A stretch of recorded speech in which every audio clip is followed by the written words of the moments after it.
Kam lai mēs ticam?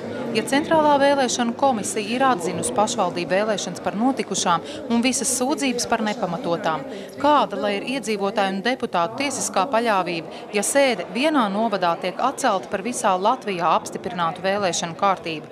Domē iekļūst tikai tās partijas, kas pārvarējušas 5% barjeru.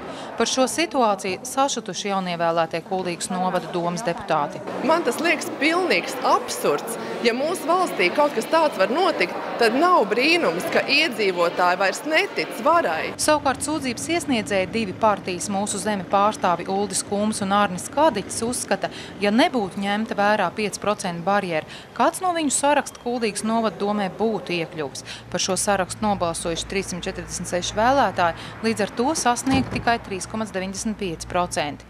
Telefonu sarunā Arnis Kadiķis atzina, ka vēršas pret likumu un vēlas, lai sūdzības izskatīšana aiziet līdz Satversmes tiesai un piebilda, citēju, tas ir pozitīvi, ka cilvēki vēl 10 dienas netiks pie darba. Varētu būt, ka nākošā sēde tiek sasaukta ap 10. jūliju, kad jau varētu būt tātad šis tiesas lēmums tātad par šo iesniegto sūdzību, ja, un tātad attiecīgi no tā vadoties.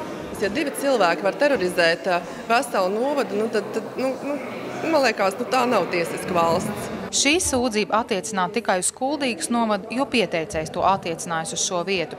Administratīvās apgabaltiesas tiesas priekšsēdētājs sekretāra Māreta Prībila sacīja, ka šobrīd sūdzība atstāta bez virzības, jo iesniedzējiem jānovērš tiesas noteiktie trūkumi. Tā tiks lēmts pieņemt vai nepieņemt šo sūdzību. Kāpēc šādas nepilnīgas sūdzības dēļ sēdi atcelt, sekretāri nemācēja paskaidrot. Ja fakts kā tāds tiesa apmierina šo prasību, tad teorētiski ir jāceļ pilnīgi Latvijā 2009. gada pašvaldību vēlēšanas. Šodien pirmā novada domas sēde nenotika arī Saulkrastos alejā un Jūrmalā, gan citāda rakstura sūdzību dēļ, apstiprināja Centrālajā vēlēšanu komisijā. Ieva Benefelda, Alans Perševics, Skrundas televīzija.